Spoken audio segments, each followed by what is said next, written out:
Crime and punishment. Rodion Raskolnikov was a poor young man living in Saint Petersburg.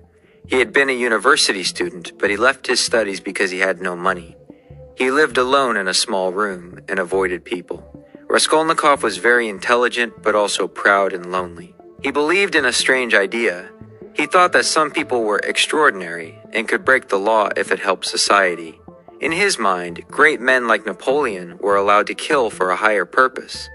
Ordinary people, however, had to follow the rules. Raskolnikov secretly believed he might be one of those extraordinary people. Near his house lived an old pawnbroker named Alyona Ivanovna. She lent money to poor people and took their belongings. Raskolnikov hated her and thought she was useless and cruel. He told himself that killing her would be a good act.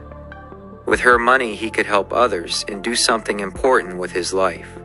After many days of fear and confusion, Raskolnikov decided to act. He went to the pawnbroker's apartment and killed her with an axe. Suddenly, her sister Lizaveta came into the room. She was kind and innocent, but Raskolnikov killed her too because he panicked.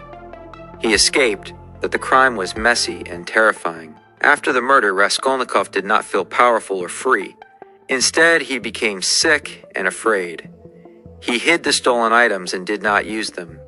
His mind was full of guilt and confusion. He could not sleep well and avoided everyone. His theory about being extraordinary began to break. Soon, his mother and sister came to visit him. His sister, Dunya, planned to marry a rich man named Luzhin. She did not love him, but she wanted to help her family. Raskolnikov hated this idea and felt angry and helpless. He saw Dunya's sacrifice as another example of suffering in the world. Raskolnikov also met Sonya Marmeladova. Sonya was a young woman who had become a prostitute to support her family. Even though her life was very hard, she was kind, gentle, and deeply religious. Sonya believed in God, forgiveness, and love. Raskolnikov felt close to her because she suffered like him, but in a very different way. The police were investigating the murder. The main investigator was Porfiry Petrovich, a clever man who understood psychology. He suspected Raskolnikov, not because of strong evidence, but because of Raskolnikov's behavior and ideas. Porfiry spoke to him calmly and asked indirect questions. These conversations made Raskolnikov more nervous and tired. Raskolnikov's mental health became worse. He felt alone and separated from all people. He wanted to confess, but he was afraid. Confessing would mean admitting that he was not special. At the same time, another man appeared in the story, Svidrigailov.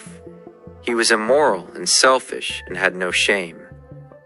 In the end, he killed himself, showing the dark future of a life without conscience. Finally, Raskolnikov confessed his crime to Sonya. Sonya did not judge him. She listened and cried with him. She told him that he must accept his punishment and suffer honestly. She gave him a small cross and asked him to confess to the police. After much inner struggle, Raskolnikov went to the police and confessed. He was sent to prison in Siberia for 8 years. Sonya followed him there and stayed close to him, even when he was cold and distant. In prison, Raskolnikov did not feel sorry at first. He thought he failed only because he was weak. But slowly, through illness, loneliness, and Sonya's love, he began to change. One day, he finally cried and accepted his guilt. This moment was the beginning of his new life. The novel ends with hope. Raskolnikov's real punishment was not prison, but his guilt and pride. His redemption began when he accepted love, responsibility, and his place among other people.